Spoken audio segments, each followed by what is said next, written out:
Hey, I'm not surprised, motherfuckers.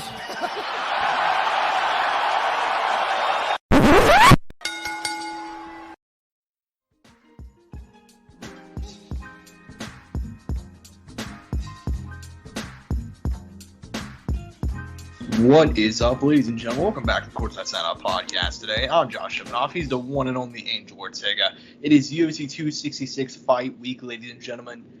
Huge pay-per-view going down on Saturday night. We got some other stuff to talk about as well. Big boxing this week. Before we get into all that, I'll talk to you guys about Rogue Energy. Rogue Energy was founded in January 2017 to be the best gaming drink in the world. Build a premium stack of the form of delicious energy and focus drink designed to replace all of the Canadian drinks, coffee, even traditional pre-workouts. Rogue Energy is sugar-free and is loaded with vitamins, antioxidants, and nootropics. They designed Rogue Energy for the emerging professional competitive gaming market and continues to have fantastic carryover and success. Students, athletes, entrepreneurs, and anyone looking to optimize their mental and physical performance. If you want 10% off your order, use the code SOUNDOFF at checkout. That's code SOUNDOFF at checkout for 10% off of all your energy needs. Angel, last Saturday night from the UFC Apex, Las Vegas, Nevada, card flying a bit under the radar. We got a main event that, you know, it had some heat on it. Bit of personal stuff between Anthony Smith and Ryan Spann. In the end, it ended up not even being close. This is basically the big fight for Ryan Spann to see where he stands in the division. Is he top 5? Is he good enough to be a guy like Anthony Smith? Not even close. Smith just battered him from pillar to post. Seems like every single shot Smith landed, he had Spann just rolling over, flopping around like a fish. He ends up getting the first round submission as well. Angel, what do you make of this? What do you think about his performance? And do you think it's time that Anthony Smith gets another shot at the top 5 at light heavyweight? You know, it seems quick, man, but he's gotten himself back in that position. He's beat the people who he has to, and he made probably the best call out. He wants to run back one against one of the people that he lost on his stint, right, on when he was on the down low. And obviously, Glover's not available, and I don't think that Glover fight would have been a good option regardless. And he called out the right guy, man. I mean, I think it was genuinely, it was genius, you know, and for his sake, right, obviously he can get it back, and obviously Rakic is in a good position. He's like, fuck it, I'll run it back, I already won, I'll win again, and that's the kind of mentality you want out of these guys. So I really fuck with the energy both of them have right now. Mm-hmm. Yeah, and I'll say this much, dude. This was a fight that was not even close. And Anthony Smith, man, if he was gonna get another shot at a top 5 guy, he needed something like this. A fight that was not even close. And he just completely dominated him, dude. I really think, I mean, he's gonna fight Rakic next. That seems like what's honestly going to happen. And the first fight, man, I'm not sure if you remember, because I don't think most people do. It was a terrible fight. It was a really bad fight. Smith hurt his leg very, very early in the first round due to a leg kick from Rakic. And that was a short notice fight that got booked because the main event fell out. I don't remember what the original main event was supposed to be. But that's why it was a 3-round main event as well. So, yeah, I can see why Smith wants that one back. It seems like that one's going to be booked for December, so I'm cool with it, man. Like I said in the column this past week for Courtside Press, fair is fair. This man has beat 3 unranked, well, not unranked guys, but they were lower-ranked guys. They kept on. They threw him back to these younger dudes so that they could beat him and he could be moved out of the top 5. He won all of them. It's time to give him a shot at somebody in the top 5. But yeah, man, I mean, overall, this card doesn't have a whole lot to talk about. We'll go and move on just quickly on down to the co-main event. Ion Courtside, my guy. This is somebody that we've talked about a lot on the show. We're a big fan of the Hulk. But he's been faltering, man. Just to put it lightly, he's been faltering his last few fights. Obviously, lost to Magomed Ankalaev twice. And then he also had a draw last time out with Dustin Jacoby. This time, no controversy whatsoever. Whatever conditioning issues he had have now been gone because he kicked the shit out of Devin Clark for 15 minutes. He broke his jaw. It looked horrific. What do you think about Ion Courtside, the new Ion Courtside at 205? I mentioned it, man. Like I said, he looked great in the gym. It was just a matter of it translating. He looked like a fucking savage in there against Devin Clark.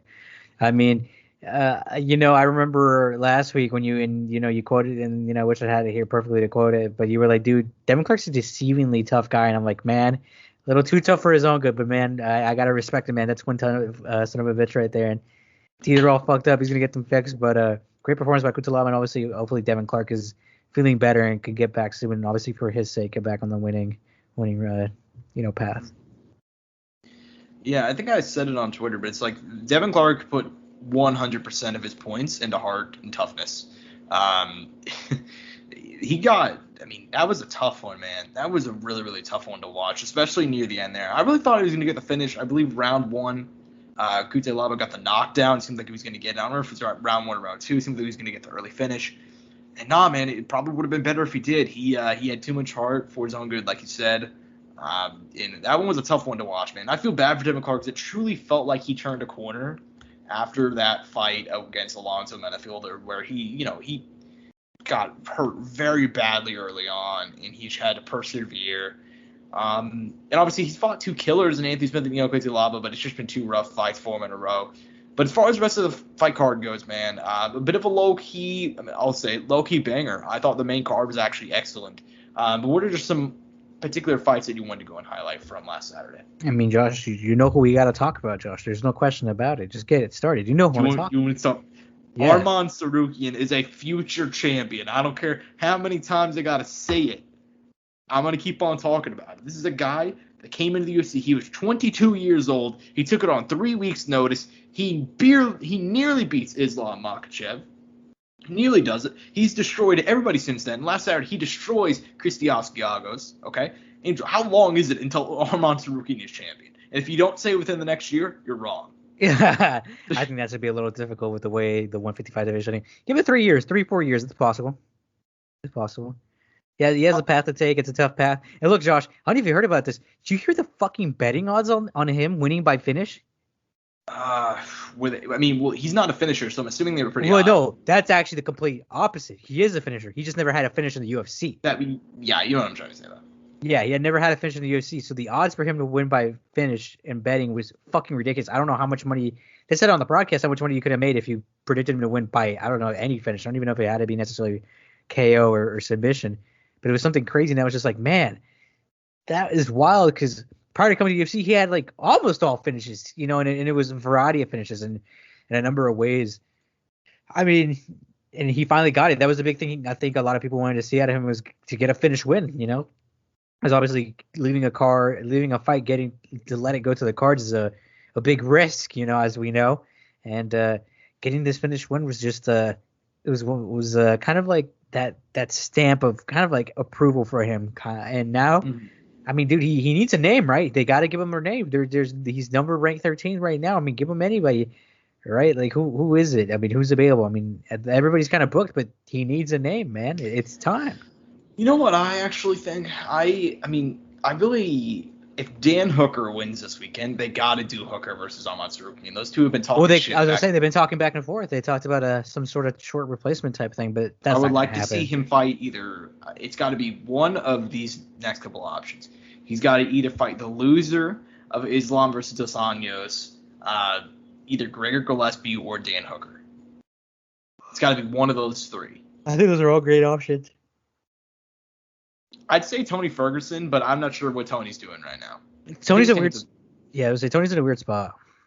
Yeah, but dude, I mean, I've been so high on this kid. I'd love to see him get the win because I mean that's the one thing that that's like the one thing that he's really been missing, is that really big knockout win. Because yeah, I mean he beat some good guys. And we clearly knew the talent level. There's a reason why he was ranked, but we never saw him get that big, dramatic knockout win. And Kristios Giagos, full credit to him, dude. He looked in great shape. We talked about how it was a little bit of a mismatch, but, dude, he went in there. He stuffed the first takedown. He reversed it, got a takedown of his own. Used great top pressure. Arman obviously fought back to his feet and then got the knockout. Like, that was super unexpected. But, dude, overall, an amazing main card. Like, this is one of the most, in my opinion, one of the most fun main cards of the year. Obviously, Ariane Lipsy, she got a great win. Obviously, we mentioned Arman, talked about Kutilaba, talked about Smith. Nate Maness, dude. Did you watch that fight? I did. Yeah, that comeback win, man. I was worried there. I didn't know if he was going to get it. Like, out the bell. Like, he was out. Yeah. The only fight with 2 knockouts. That was not reffed by Yamasaki. Yeah, it was a great win by him. Joaquin Buckley, dude. Good for him. He needed that, man, especially after getting that. He's like, if I'm going to come out looking fucked up, I might as well put out the guy. Exactly, dude. It's tough to live up to that Impa knockout, but he's been living up to it. Even with the Deshiro loss, it's like...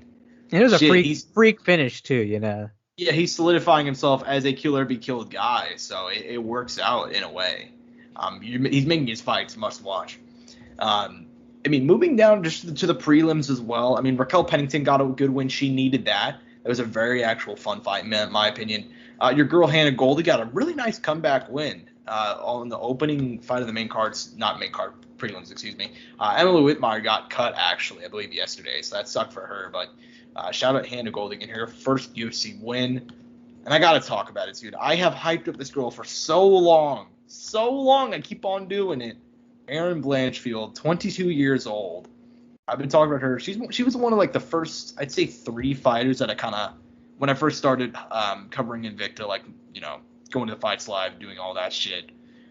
She was one of the first like 3 that I was like, that's a fucking good fighter. You're gonna see that fight in the UFC sooner rather than later. That was that one, Miranda Maverick, and Kay Hansen. Those are the big 3. And dude, Erin Blanchfield making her debut against Sarah Alpar. One of the most, like scorecard-wise, one of the most lopsided fights in UFC history. 30-25, 30-25, 30-26. She is a fucking problem at 125. People are going to see, man. She's still only 22. So, what were your thoughts on that fight? I mean, dude, like I said, it was all good. And, you know, I got to highlight my own guys. I shot out the boy, Zhu Rong. He got his victory, man, after losing his 12-fight win streak, man. Earlier this year, I think, was that on the Conor card? I could be wrong. So. It might have been the Jorge card. I know that was the Usman Masvidal card. I know it was this year. I couldn't remember who it was. But yeah, after losing his 12-fight win streak, obviously he's a young guy, 21 years old. He's 18-4, crazy fucking record, crazy career. And then, man, another one hits home. My boy Carlston Harris getting the finish over Impa. Sucks for Impa, man. But, man, Carlston Harris, man, 2 wins. I hope he can get another fight soon. Hopefully they keep kind of like building him up. I think he's kind of getting it. I know he's on the older end, so they're gonna have to like speed him up a little bit too. But man, he is he's looking good, man. I mean, he has, you know, he's not perfect, but I think he has a lot of potential. And obviously, if he keeps riding this wave, and hopefully he can fight one more time this year, and he'll be riding a 3-fight win streak. Actually, 4-fight win streak in the year, but 3-fight in the UFC if he can get another win this year, which would be awesome for his sake. Mm-hmm. Yeah, man. Overall, it was a great night of fight. Shout out, I'm not sure if you mentioned him, Montel Jackson, dude. I believe he set the record. I believe he got 4 or 5 knockdowns in a single fight against JP Buys. Shout out to JP Buys for being so fucking tough, though, too. Incredibly tough. I'm not sure how that one went to the scorecard. Probably shouldn't have, honestly. But and by the way, scorecard weird on that one. 30-27 across the board. I was absolutely sure the last 2 are 10-8s, but. Yeah, definitely. The right guy won. The right guy won. It's only an issue when the wrong guy wins. That's fair. That's fair. I don't worry about it as long as the right guy won. Obviously, it's a little worrying because you want it to be accurate because we don't want a situation where it's wrong. But as long as the right guy won, I'm not worried, man. Mm-hmm. Fair enough. But yeah, dude. Overall, I mean, the really nice night of fights really flew under the radar. But Angel, this weekend's the big one. It is International Fight Week. Originally, it's always set for July each year. They bumped it up to September probably because of COVID and uncertainty there. But dude, what a fucking banger. What a banger. But this is arguably the best. I feel like we talk about this for almost every single pay-per-view, but ever since COVID, like ever since they brought crowds back for events, they just been stacking these motherfuckers, bro. But this main card, let's just start off at the top. Alexander Volkanovski, the champion, 145. Some people's eyes, not the champion. I probably shouldn't go there. But anyways, he's the champ. He's 22-1. Obviously won the belt from Max Holloway back in December 2019. Beat him in the rematch back in July of last year.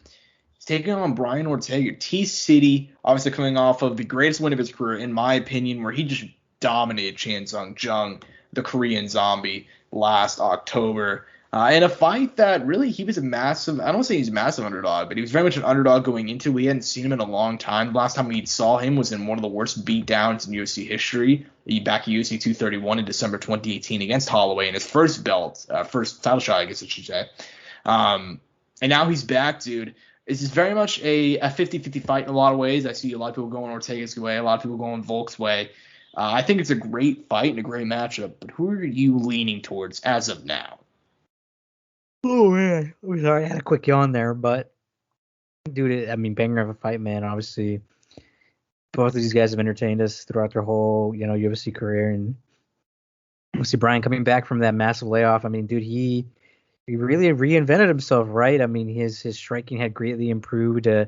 really didn't get to see any of his jiu-jitsu in that fight, but we know it's in the back pocket. We know it's there and it exists, right? So the threat's always there, right? As long as if it's there, there's always the thought in the back of your mind, right?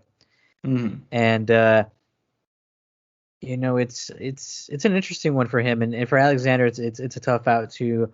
I was thinking about this, and it's gonna sound really weird, and I don't think these fighters are the same, but in some capacity, this reminded me, and like I'm saying, not at all the same.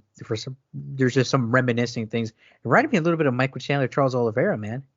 With the height, kind of similar builds, different styles, obviously, but for some reason, it gave me little glimpses. I don't know if you can see what I'm talking about there. But some stuff, right? Obviously, very different styles, right? But each guy and looks very different. But you know who is who in my example, Yeah. Which I think is what I'm trying to explain.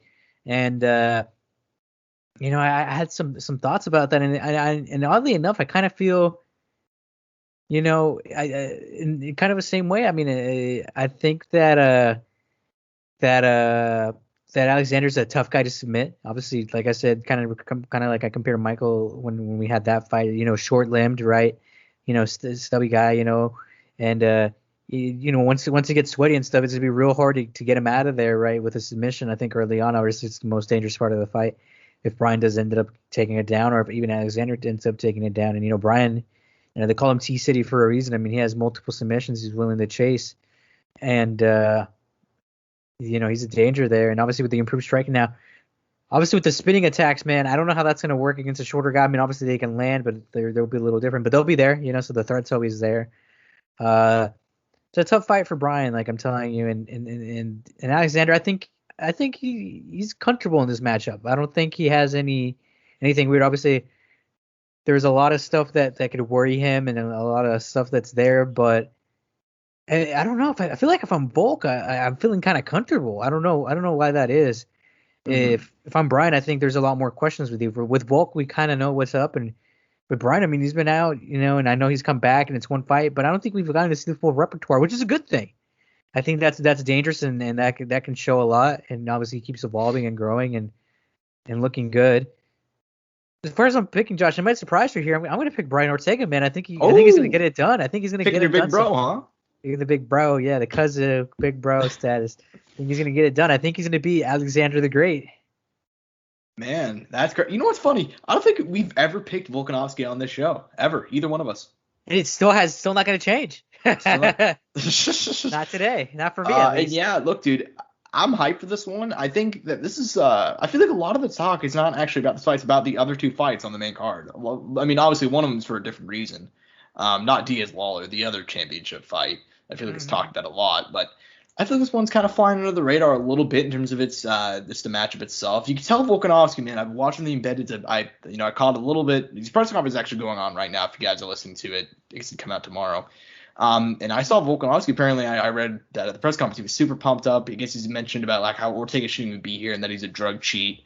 Obviously, referencing that Ortega has popped once or twice throughout his career. So he seems to be pumped for this one, man.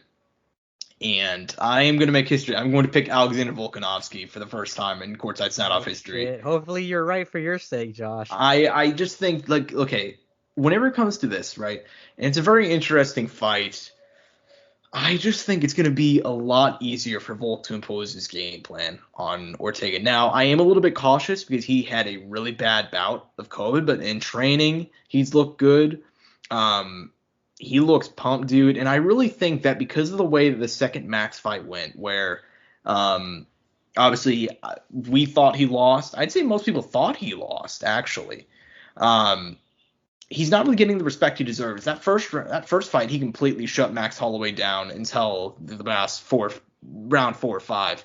And even in that second fight, dude, I don't think he's getting the respect because he got, honestly, his ass beat. Like, for lack of a better term, for the first 2 rounds, it was looking really, really bad, and it looked like it was going to be pretty much a lopsided when, in the end, he comes back to the last 3 rounds, puts on a great show. He completely shut down Jose Aldo. He's completely shut down a lot of guys. And I really think that flies under the radar just because people have such a love and a respect for Max Holloway, and I get it. But Brian Ortega looked good last time out, but Volkanovski's no Korean Zombie. Okay, that's what it comes down to. But man, Korean Zombie looked great his last fight too. He did, but it's also important to remember that there's levels. And as much as I love Korean Zombie, anytime he stepped out of the top level, he generally gets sent flying back down the pedestal. Like, he got completely bodied by Jose. Yair knocked him out cold. Like, you know what I mean? Like, His last second, but yeah. yeah, but yeah, you see what I'm saying. And that's not to be disrespectful, but it's like Ortega, man. I'm going with the known versus the unknown. Ortega got a title shot years ago by getting, losing the fight in the last possible moments, getting a win. You know what I mean? And then he's only had one real fight sample size, which is against Korean Zombie, and that fight was competitive up until the spinning back elbow. And following that, Korean Zombie, notably, he said he doesn't remember anything. So it's relatively easy to beat a guy that's like severely concussed. So yeah, I'm gonna pick Volkanovski, and I think he's pumped, man. I guess somebody just told him about Brian Ortega popping for steroids. He talked about it apparently at the press conference. So they had apparently, Angel, I'm not sure if you saw it right now on Twitter. They apparently had a very heated face off at the presser. So that's gonna be an incredible fight, man. But I am gonna make history. I am gonna pick Volkanovski for the first time. Just you wait, Josh. Just you wait for Brian Ortega. I'm probably jinxing him, if anything, because I picked him against him every single time. You just wrote his name in the death note, Josh. That's fucked, dude. I know, dude. I couldn't help it. But look, dude, co-main event. This fight, I'm actually very, very excited for. Valentina Shevchenko. What do you say? The Bullet. You could argue probably second greatest women's fighter of all time. It's either her or Cyborg. The only loss in the UFC to Amanda Nunez, obviously the champion, 135, 145. Back when flyweight was created back in 2017, 2018, it was all just kind of given that, like, yeah, Shevchenko's going to drop down. She's just going to dominate there, right? And for once, MMA gods just let that shit go by. Like, there was no unexpected thing. What we thought was going to happen has been what's happened. She won the belt, the win over Joanna. That was a somewhat competitive fight, but that's the only one that she's had. She knocked out Jessica Ai, dominated Carmouche, submitted Caitlin Chookagian. Jennifer Maia did have a little bit of success, took a round. I'll give her credit. And then Andrade, who we thought was probably going to be her biggest challenge, got completely bodied earlier this year in April. And she's taking on lucky Lauren Murphy, the woman that's, it doesn't feel like she shouldn't be here, right? Like, she's 38 years old. She's, started training in Alaska like 8 years ago. She just went there. The story was that she was going to take her son to sign up for martial arts class. Like, oh, that seems like fun. So she just signed up for it to get in shape. Now she's challenging for the flyweight championship of the world. She's taken the tough road here. They keep on giving her fights where it's like, oh, it seems like this should be a good one for Andrea Lee to get a win. Nah. Roxanne Modafferi, no. Joanne Calderwood, no. Like, in this division where you only have to win 1 to 2 fights to get a title shot, it took her 5 fights to get one. She had a 5-fight winning streak, second longest streak at flyweight. Only succeeded by Shevchenko, who has 6 wins in a row. So, Angel Man, I won't ask you if she's going to win, because we both know that we're going to pick Shevchenko. Do you think there's a possibility for a given a game plan for Murphy to follow that could lead to some success, or do you think it's just going to be complete whitewashing in the co-main? I don't know, man. I mean, she's falling a lot in love with her striking lately, and against Shevchenko, I don't think that's a good idea. Obviously, man, we've seen what she does with her hands. She's a fucking beast there. She's a beast on the ground. She's so well rounded. It's just going to come down to a lot of toughness from Lauren Murphy and being able to obviously, like you said, whatever her game plan is, establish it. I don't know. I don't even know what I would do. I don't even know what you would try to do. You know what I mean? I think it's just a matter of somehow finding your spaces, getting in and out, and making it work, and making it hard for Valentina to be able to do anything that she likes to do, making it a tough night for her, just make everything that she wants to do as difficult as possible, because every time she goes in there, she does what she wants. Mm-hmm. Yeah, and she does whatever she wants. And I think the kind of one knock on her post Maia fight was everybody's like, oh, well, maybe if she can get her to the ground, maybe you have a good wrestling game, maybe you'll be able to do this, maybe you'll be able to do that. I feel like she kind of just threw all that away with the Andrade win. Because Andrade's not a wrestler, so to speak, but she's incredibly strong. She has great jiu-jitsu. And she got bodied, dude. Like, she got just completely dominated in that one. Do you see any chance for Lauren Murphy? Because we both know we're going to pick Shevchenko, but do you think this? I think it had to be some crazy decision win, man. I mean, it's just hard imagining Valentina even getting finished. Yeah. Yeah, fair enough, man. Fair enough. I mean, look, if I had to give out a game plan, the only way I think she could win is because she has a very underrated top game, and like you mentioned, she's fallen in love with her striking a little bit lately, which I think could be her downfall. Because Lauren Murphy is a legitimate, like she has legit jiu-jitsu. She is very, very good on the ground. She has great top pressure. She had great passing. She's I want to say she's a brown or black belt under John Crouch. She's a great head coach. So she has great jiu-jitsu, dude. And I think if she sticks to that, maybe she uses some pressure. She's a good pressure fighter. I'm not sure how well it'll go against Shevchenko, obviously, but just generally speaking, she's pretty good with the pressure. I think it's probably the best recipe for her. Just use some pressure, throw in some takedowns, try and get top position. Not even just do damage, but just try to get to top and see if you can pass, see if you can land a little bit of ground and pound. Like, that's the only game plan I can think of. I don't think she's going to submit her. I don't think she'll be able to knock her out either. It's a very tough game plan. Because, like, for her last few opponents, like, there's a clear game plan, so to speak. Like, at least the last few. Like, I mean, like, Andrade, either go for the wrestling because you're big enough, you're powerful enough, if that was a thought going in, or go for the knockout because you hit like a fucking train. Obviously, it didn't go well, but that was the game plan. Maya, get to the ground because you have incredible jiu-jitsu, which actually worked. She took a round or two. But for Lauren Murphy, dude, like, she's incredibly well-rounded, and she has great jiu-jitsu, but, like, she's well-rounded, but she doesn't exceed in any area above Shevchenko. So it's going to be a tough ask. There's a reason why she's one of the biggest underdogs in a title fight. I mean, I want to say she's a bigger underdog than all of Shevchenko's opponents, but don't quote me on that. But she is a massive underdog. But Angel, it's time. It's the people's main event. Let's just go on. Let's get right down to it. Let's just be honest. She's a plus 730. She's a plus 730. Do you have the other odds for her other recent fights? I can go look at it real quick. For Valentina, like her last opponent. Valentina. Okay, Jessica was okay, that was Jessica. I need to go look at Jessica. Oh, actually, I just got it pulled up in front of me. Okay. Oh, really? So right now, Lauren Murphy is a plus 725. Carmouche is a plus 700. Jessica I was a plus 700. Joanna plus 250. Jennifer Maya was a plus 850. So I can't find the Andrade odds, but I saw it's like 450. Okay, so that makes sense. So she's up there in terms of like the biggest underdogs. She's up there. She's not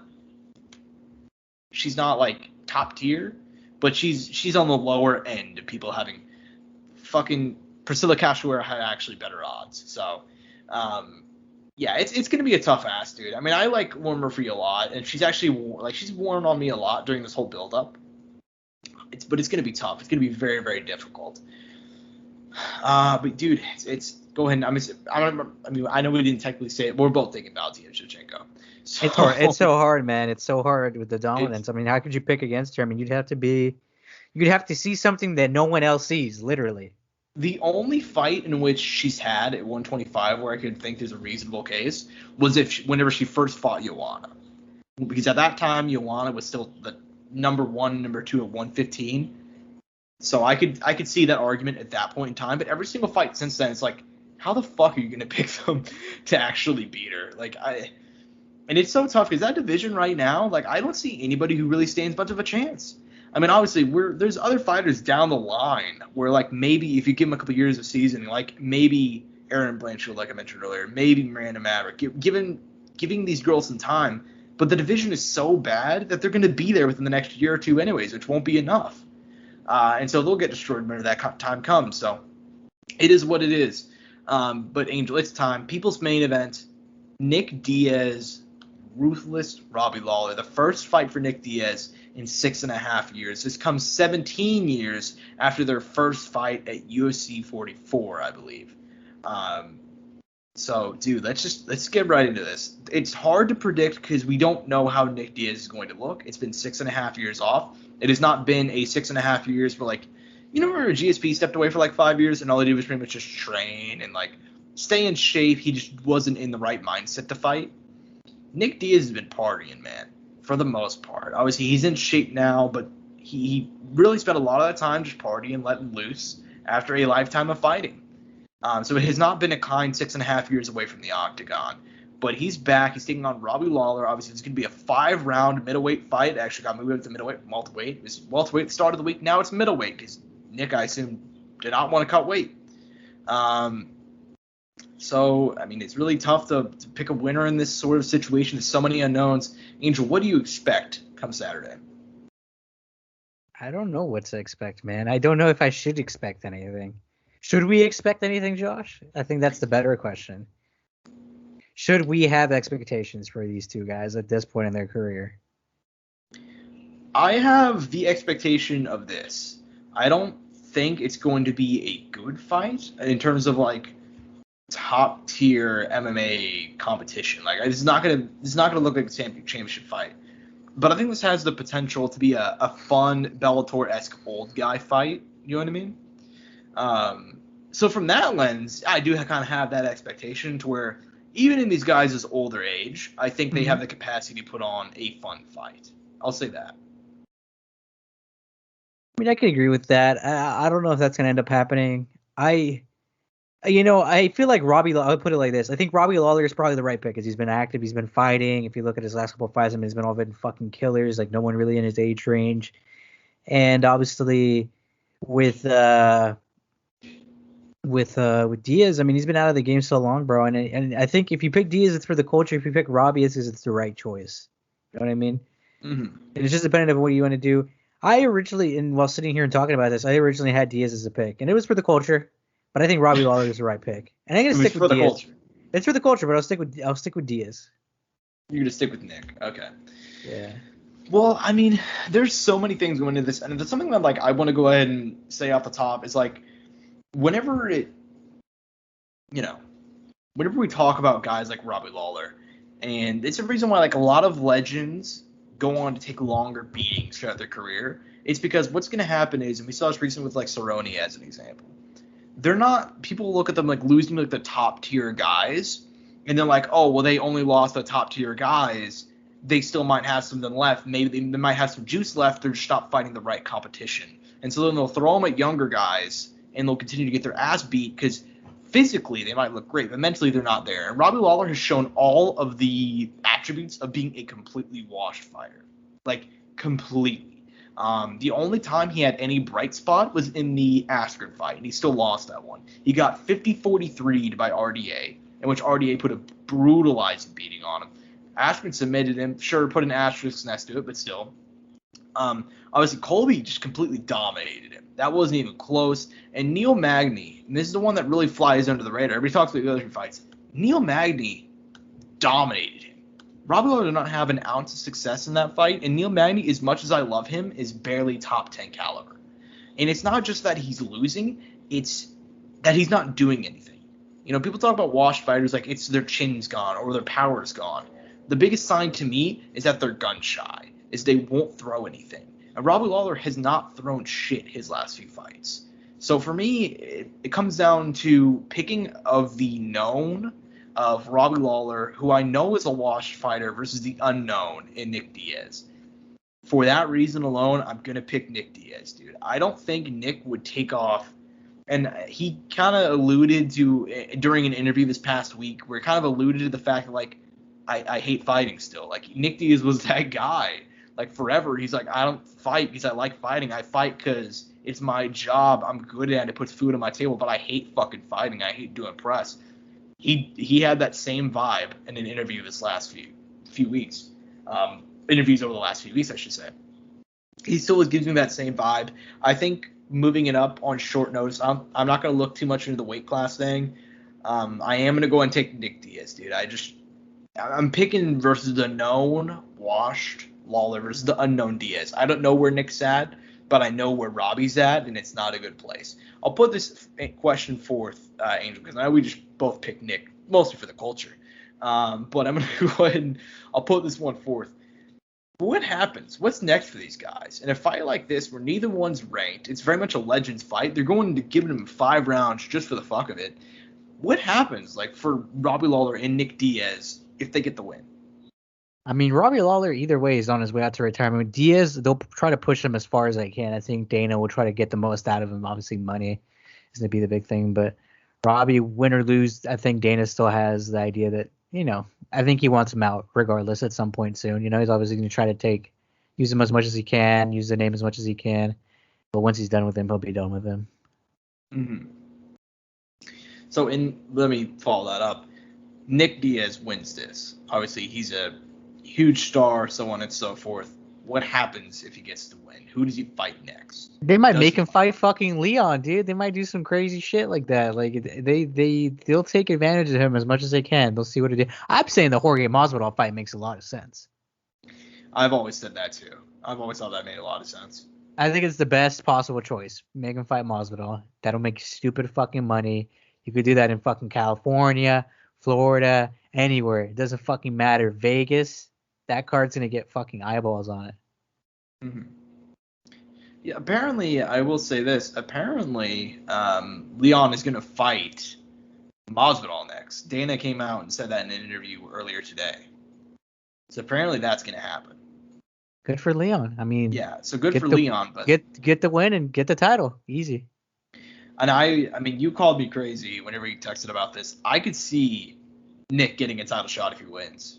That's fucking ridiculous, dude. I don't think the UFC would ever be like stupid enough to do that. Well, let's run it down, okay?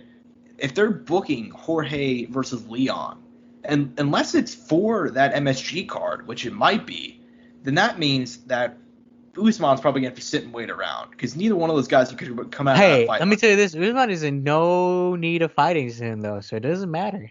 No, but he likes to stay active. And here's the thing: he does like to stay active, but I think now he's just chasing his bags. You know what I mean? And it's all good. Exactly. And who's a bigger bag than Nick Diaz? Obviously, if it's there, he might do it, but who knows? It just depends on how. I'm just saying it's not that crazy. It's not that crazy, but I don't think it'll happen.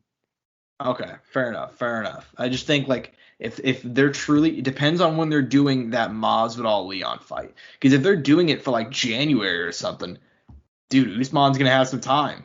And if Nick comes out unscathed, that's an easy fight there, dude. That's an easy fight to make. And Nick wants it, Usman wants it, so fuck it. If he comes out and he wins, let's do it. Fuck it, we'll do it live. Obviously, that's a ways down the road though. And honestly, Usman's mostly cleared out the division, so I wouldn't hate it necessarily. Who would they realistically give to Usman after Leon? Because we know Leon's the most deserving guy. Who could they? I want to say if Luque wins his next fight, it should be Luque, but I don't know. Does Luque really have to win another fight? Who does Luque have to fight, man? I mean, he's not on some insane win streak. Still though, he has names. He's beat a lot of people in that division. Like, whether you give Wonder Boy, ooh. I think that won't make sense. I mean, they could, but and Gilbert Burns and them aren't going to fight because they're teammates. Even though that'd probably be a good fight to make. Yeah, I was about to say that would be a good one, but they can't make that one. I don't know. Luque's in a bad position. I gotta be honest. He's like his wins. Chiesa is like the good win, but outside of that, it's like it's not impressive enough for me to give him a title shot. But also like. He'll come out to bang though. He'll come out to bang. That's the one thing. They could just straight up give him one if they can't find anybody. You know what I mean? Maybe they'll make him fight another kind of like lower end name. You know what I mean? Well, him and Nate have been in talks on Twitter, so who knows? True, but I don't think they'll do that. But that fight would bang. That fight would bang, and I could see Nate winning that one. Really? I think that's a terrible fight for Nate. I could absolutely see Nate winning that one, 100%. I don't know, Josh. You might be on the papaya. I don't know about that one. I mean, I'm not saying he would win, but like of the guys in that division, like of who he could potentially fight to try and get a title shot soon, I think that'd be one of the easier ones. Like not easier, but like that'd be one of the ones that Nate would totally do. I don't know. I think because he knows he's gonna come out and fucking brawl. He's gonna come out and brawl. Like I could see him pulling it off. I would be seeing crazier things. But as far as this fight goes, man. It's going to be a hell of a show. I cannot believe Nick Diaz is back fighting, dude. Like, I was thinking about this earlier today. Like, Angel, the last time Nick Diaz fought, we were in 8th grade. Dude, Obama was still our president. Obama was president. Like, Jesus Christ. We went through all of high school. I'm about to graduate from college, and now we're getting a Nick Diaz fight. Like, that's legitimately mind blowing. And when these guys first fought, we were fucking 2-3 years old. Like that is insane to me. You know, there's someone out there who's like, dude, I'm fucking 40 now and have a family. What the fuck? What are you, like? You guys are exactly. ridiculous. Well, that's how. There's someone out there who we just made feel like the biggest fucking boomer in the world. I don't. We're sorry, guys, if we made you feel that way, but I mean, you're a guy. You are a fucking boomer. It's not my fault though. But it is kind of crazy just to look at it through that lens, dude. It's legitimately insane. Because I remember like in middle school, like watching. Because I started to get around. I was getting into the sport around the time that Nick was fighting, like just around the time Nick was leaving, I guess it should say. And now he's finally back after all this time, and this is the perfect matchup. As much as Nick may hate it, it's kind of the perfect matchup. I'm cool with it. But it's going to be a fun one. We still got a couple more fights on the main card though. We can go and run it down. Curtis Blades versus Jairzinho Rozenstruik. Two heavyweights looking to get into the title picture. Angel, what are your thoughts on this one? Banger. Can be a banger. Obviously, Curtis has gone caught, man, by those guys with heavy hands. Obviously, we've seen Jairzinho's fucking, wrestling and jiu-jitsu and just ground game isn't like nothing really there. I don't know if he's improving it upon it all. Obviously, Curtis is looking comfortable with his hands, but I know he's not going to go to his hands. But the thing is, man, Jairzinho, man, he touches you, you're out, you're gone. You're a fucking board, you know what I mean? You're you're walking the plank, It's bad. Do not get touched by him. And dude, Derek and Ngannou twice. I mean, it's like, if you're Jairzinho, you're like, man, as long as I don't get taken down, I put this guy's out. I put this guy's lights out like they're nothing. If you're Curtis and you're taken to the ground, I mean, you're feeling as confident as me. I mean, this is classic fucking striker versus, or like brawler striker versus wrestler, at heavyweight. I mean, it's a good matchup. I mean, it could be boring for the people who don't like the wrestler, but hey, man, it doesn't mean the wrestler can't put the guy out. Mm-hmm. Yeah, and I'll say this much. I really think that, like, I kind of feel bad for Curtis Blades, dude, because I actually thought, like, during that Derek Lewis fight, on the feet, before he obviously, got caught, got stiffened up, I thought he looked probably the greatest that he looked throughout his career up to that point, like, especially on the feet. He looked comfortable. But he's in a terrible position in his career, though, Josh. We talked about this. Oh, yeah, he's in he's in a terrible position. He's nowhere close to get to a title shot, and I don't know what he will do. But as far as for this fight specifically, I am going to take Curtis Blades. He needs Ngannou not to be champ, for one. Yeah, I mean, like, it's a tough one, like, in terms of, like, his position. I do think he gets this fight done, though. Jairzinho, most of it comes out of the fact that I have no idea what he's going to do because we've never seen him face a grappler before. I mean, one time we saw him ever have to deal with grappling, and it wasn't even against a grappler. It was against Overeem. Overeem just completely dominated him on the ground. So I'm going to go ahead and take Curtis Blades here. You on the same page? I think I am. I mean, I want to pick Jairzinho just because I know the hands are over there, but I'm going to pick Blades. I think that's probably the smartest pick on this card outside of Valentina over Lauren. Yeah. Well, actually, I'm going to go ahead and disagree with you because this opening fight, I think, may be one of the surest. Jessica Andrade, obviously former strawweight champion, fighting Cynthia Calvillo. Obviously, Calvillo looked like she was primed to get a title shot had she won her fight last year. I believe it was in December on that 255 card. Obviously against Caitlin Chookagian. And then she ended up just getting she had no offense in that one. And now she's back fighting Andrade where she wins this one. She'll probably get a title shot. Look, dude, I've made it well known. I love me some Cynthia Calvillo. I think she's a great fighter. Nick Diaz, as she is dubbed. Very, very entertaining. I think it's a really bad matchup for her. Same page? No. I mean, Jessica Andrade is just a fucking beast, dude. Like, she's just a fucking savage. It doesn't.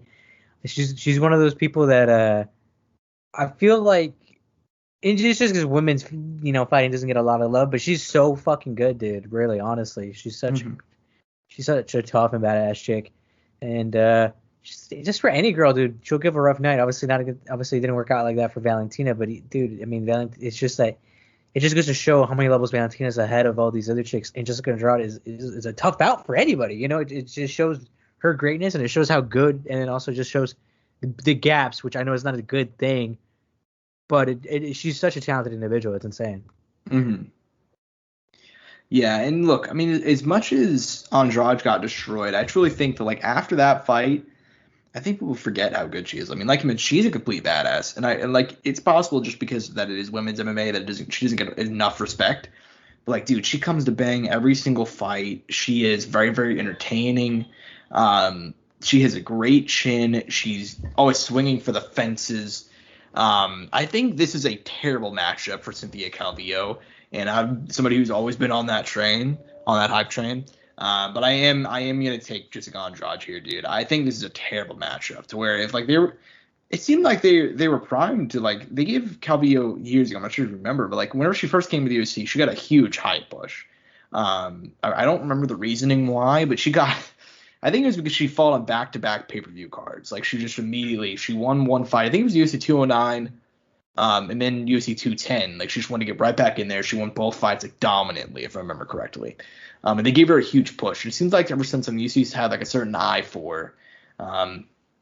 And I'm surprised they gave her this matchup because I feel like Calvillo, you could just throw her in there with like somebody else and she could easily get a win and get a title shot with the UFC. Like they have a thing for Calvillo, so I'm surprised they're not doing that. So they're giving her probably one of the toughest matchups in the division for her specifically.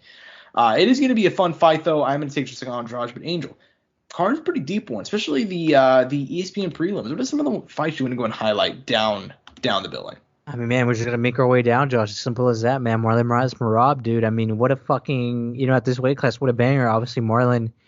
I mean, must win for Marlon, right, Josh? I mean, it's looking fucking scary, right? It looks really bad. This is basically as must win as it gets. I mean, like 3 TKO in his last 4 fights, obviously. 3 TKO losses, and the one win was a split decision against Jose Aldo that the UFC, in their eyes, literally gave Jose Aldo the win because they gave him a title shot. You know what I mean? Yeah. So, and I thought he lost that one. He should be 0-4 in his last 4 fights. Yep, no. I'm sure he doesn't feel confident after that win either because he didn't even, sometimes I'm sure there's certain wins you come out of like, man, I fucking won that. That's my victory. But there's certain wins you're like, man, I won it, but did I really win it? Mm-hmm. Like, as much as it's on the record, I mean, you can't come out of that. And Merab, man, he's been fucking killing it, dude. I mean, it's a tough out for Marlon Moraes, but that's a banger of a fight. We got to, the bantamweight's always fucking put out for us. Yeah, and I think that's going to be a hell of a fight. I'm super high on Merab, dude. This guy that came to UFC with, like, who I never really felt that impressed by, but, like, it seems like every single fight has been getting progressively more dominant and just looking better and better and better. So now I'm really hype on it, dude. I think it's going to be a rough night for Moraes. I think it's going to be a rough night at the office. Moving on down, though, Dan Hooker, Nasrat Haqparast. First of all, it's the battle of the visa issues.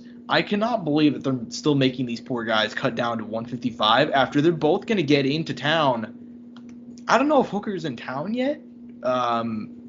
He may very well maybe, but I don't think he is. And I think Nasrat will probably get there tomorrow.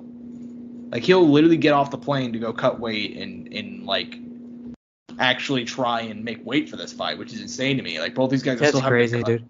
Dude, if I was Dan Hooker and Nasrat, I'd message you guys, be like, yo, bro, let's just both make 165, or whatever. Which they should. And Dana, his reason, like, somebody asked about it, like, how are you going to give Nick Diaz and Robbie 185, but Nasrat and, Dan Hooker, they still have to cut. He was like, well, they haven't gotten contact with me about it. I'm like, you should just take the incentive, though. Like you should just take the incentive, man. Like, come on. To not make these poor guys cut weight while they're still literally, like, I'm not even sure how they're going to make weight because, like, Nasrat just got his visa Wednesday. Like, it is insane to me. But regardless, that should be a banger if it actually happens. Shamil Abdurakhimov, Chris Dawkins, very much flying under the radar. Shamil is a very underrated guy. He's still ranked number 7. He hasn't fought in roughly over 2 years, but before that, he was on a great run. Tybura, Arlovsky, Chase Sherman. He lost to Lewis, but then before that, beat Walt Harris and Anthony Hamilton. Chris Dawkins, I feel like he's pretty well known at this point. Great run, dude. Like, 3 wins in a row, all via finish. He TKO'd Olynyk, TKO'd Parker Porter, and obviously Rodrigo Nascimento. I'm not sure how you say his last name, but let's just say Rodrigo. That was back in October. It was Rodrigo Nascimento. Was it that guy? Yeah. Thank you. Nascimento. There we go. Dude, Chris Dawkins, huge prospect. Still only 31 years old, which for a heavyweight, it's a fucking baby, my guy. So that should be a fun one. And then Roxy Modafferi, friend of the show. Let's go, champ. Let's go, champ. She's got this is She's a got rough the hardest. matchup. She has a hard assignment, man. She has a very tough assignment taking on Talia Santos, who is 17-1. I almost said 18-1. And her one loss to Maria Romeo Borella, who, fun fact, got suspended for 26 years for selling cocaine. What the fuck? You didn't know this? No. This got overturned, but technically she was still suspended in Italy, which is her home country, because she got caught. I don't remember with how much cocaine, but there was like a sting operation. Basically, she was distributing and selling cocaine. Nice. Nice is correct, but yeah, I mean, that, in hindsight, that's also a win that like really is surprising. It's surprising that that's Talia Santos' one loss. Had she not lost to Maria Romario Borella, she would be undefeated, and obviously following that, she lost out and got cut from the UFC. So yeah, dude, she's 17-1. There's a path to victory for Roxanne, friend of the show, but it's going to be a tough one. It's going to be a tough assignment. Outside of those fights, though, is there anything else you want to go and highlight for this one? I mean, I think that's pretty solid. Unless, is there anybody I'm missing? No, I mean, those are the main people that I want to highlight. I mean, don't get me wrong. There's other names and people that I know and recognize, but those are. I mean, this card is deep when we get into the prelims. That it's a fucking banger, man. I mean, everybody needs to go check it out. I mean, it's fucking great. Obviously, we were gonna have Tatiana Suarez versus Roxanne, which I think that would have been a fucking great fight too. We got Talia Santos, was also still like just as a hard of an assignment, if not harder. But yeah, man, we got some shit, dude. And next week is gonna be fucking crazy too. Yeah, dude, it's fun times for MMA, dude. Like, this is an incredible card. Obviously, next week, like you mentioned, goddamn, what a main card, dude. Like, for these ESPN cards, they've really been kind of like flying under the radar. They've kind of just been not really putting much into them. But Thiago Santos, Johnny Walker, Kevin Holland, Kyle Dawkins, Alex Oliveira, Nico Price, fight of the year contender right there. Serkinov, Jocko, Lad, Chase On. What a fucking main card, dude. Seriously. Yeah. Let's go, dude. champ. Let's go, champ. But that's all we got for MMA this week. But Angel, we got a hell of a boxing match. You talked about it a week or two ago. It's starting to heat up. A lot of this year has been, for lack of a better term, terrible for a lot of boxing. We've had, I mean, it's weird to say out loud, but the Jake Paul stuff's probably been the most fun stuff all year. But dude, we're finally getting some bangers down the stretch. One of those bangers, Saturday evening, should actually be happening right before the UFC actually goes live, because it's taking place in the UK in Tottenham. Funny that I was gonna make a soccer joke, but I don't know shit about soccer. I'd say finally we have champions in Tottenham, but I'm not sure if they're actually good or bad. But you're not wrong. They haven't been champs in a while, so yes. All right, perfect. My joke works, because I saw somebody on Twitter shitting on Tottenham because I follow a lot of UK people, but I don't know shit about soccer. But back to the point, Anthony Joshua. I mean, I would almost call him the unified champion, but WBA, IBF, WBO, IBO heavyweight champion of the world, 24-1, one loss, obviously to Ruiz, which he avenged last year. Following that, he knocked out Old Man Pulev, and he's taking on the former undisputed cruiserweight champion of the planet, Alexander Usyk. Obviously, Usyk moved up to heavyweight following him just completely, what's the word, smashing Tony Bellew back in 2018 whenever he retained his titles, take Blues, I believe, and he cemented himself as one of the all-time cruiserweight greats. Moves up to heavyweight, faces Chaz Weatherspoon, amazing name, and then he fights Derek Chisel in his first real test. And that one, there was a lot of good, there was a lot of bad, but he did get the win. And what are your expectations for Saturday evening, Joshua versus Usyk? I expect fucking fireworks, man. I don't want this fucking boring ass fucking Olympic style. I want these guys to come here and fucking bang and show the world what heavyweight boxing is fucking about. AKA, it's gonna be probably a nice little pick 'em fight. For sure, dude. And I mean, look, how good of a chance do you give Usyk? Because I feel like when this fight was first got announced, and I talked about this a little bit off air with you, but when this fight was first got announced, I was really kind of bullish on his chances. I don't know why, man. During the build-up, Usyk he said all the right things. He's done all the right things. He looks in phenomenal shape, and the size difference is not as big as I originally thought it was going to be. How good of a chance do you give Usyk to pull this off? Hey man, you don't hold down a division like he did and not deserve, not come into an opportunity like this prepared. You know what I mean? I mean, there's a reason he's in this position. There's a reason he's a gold medalist, and there's a reason he's facing another, talented individual. I mean, he should come out here and fucking perform, win or lose. You expect these guys who have dedicated their life to this level, especially this high of a level, especially at heavyweight, and obviously he's not originally heavyweight, to come out and perform. Mm-hmm. Yeah, and honestly, like this is an excellent fight. There's a very real possibility. Everybody talks about like Joshua and Fury, like completely just having that matchup. It's crazy to think about how close we are to not seeing that happen once again. Because Usyk, obviously Wilder, have a whole lot to say in that conversation, and I'm not gonna pick him. And I don't think we rarely give straight up boxing picks because they honestly don't matter because we don't track them. I think next year, Angel, we probably should track them just for fun. Like they'll mean less, but we can track them just separately. But I'm not gonna pick him. But dude, I think I'm kind of flipping towards Usyk a little bit. Like the strategy is not entirely there. It's gonna be tough for him to do because Joshua. The thing about Joshua is he's good at everything. He's touchable though. He's catchable. That's what I was about to say. He's catchable, but Usyk have the power because even back at cruiserweight, he was not a one-punch knockout guy. He did get some knockouts, like I mentioned earlier. He knocked out Tony Bellew, but that was more of a case of just him searching for the right shot and just landing one right on the button. He was never a big knockout guy. He does have 13 knockouts, but whenever he faces like the top tier, he generally does not seem to get that knockout. But is it possible? Like the Bellew fight, he just finds the right location and he just hurts Joshua just enough to swarm and get the finish. 100%, dude. I will say I like the fact that Joshua has slimmed down a lot since his honestly bodybuilding days when we fought Ruiz the first time where he looked slow as hell. I think I've liked a lot of the changes that he'd done as well, but dude, it's gonna be a hell of a fight. Gun to your head though, who would you pick in this fight? Picking Joshua, bro. Even though I want to, I'm picking Joshua. Damn. All right. Fair enough. Yeah, I'm on the same page. I'm very much on the same page.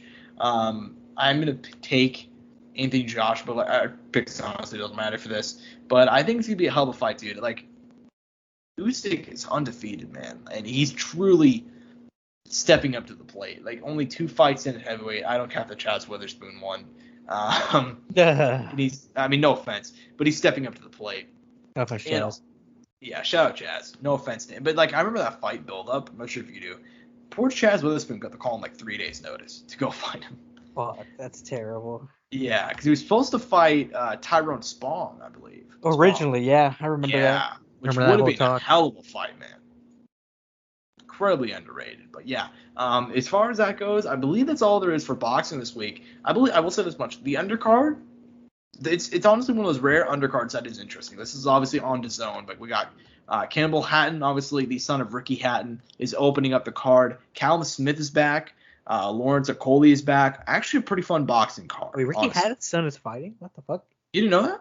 Is this his debut? No, I want to say he's like 3 or 4-0 at this point. He has a general boxing build up then. Yeah, he's 3-0. This is gonna be his 4th fight. Good for him. All wins via decision, which is actually a little bit surprising, but yeah. Hey man, you got to build yourself up. Who knows what kind of guys have been giving him, but Yeah, probably all enough. very low level guys. But hey man, how old is the kid? Like probably like what, 20, 21, probably young. Yeah, he's really young. Yeah, he's 20. I just looked it up. He's literally our age. Mm-hmm. Which is goddamn, that makes me feel old. Come on, bro. Well, it's like you never like Yeah, I mean, I'm sure you've done this at least once or twice. Whenever you're like watching NBA or NFL and you see a dude that's like our age, does that fuck you up a little bit? Don't even get me started on that, bro. That just makes me feel weak. I was watching, I don't remember what game. I was watching some sort of college game, like football recently, and I saw a dude that was like 19 starting, and I'm like, God damn, dude. Oh my God. Yeah. I'm not at the age yet where NFL rookies are younger than me. But, like, there's some of them that are, like, only a year older than me because I'm still 20. It's like, oh, man, we're getting close. Like, you know they said that fuck you want me to hit you one that will fuck you up? Gable Stevenson's only 21. What? Yes, Gable Stevenson is 21. There's no way Gable Stevenson's only 21.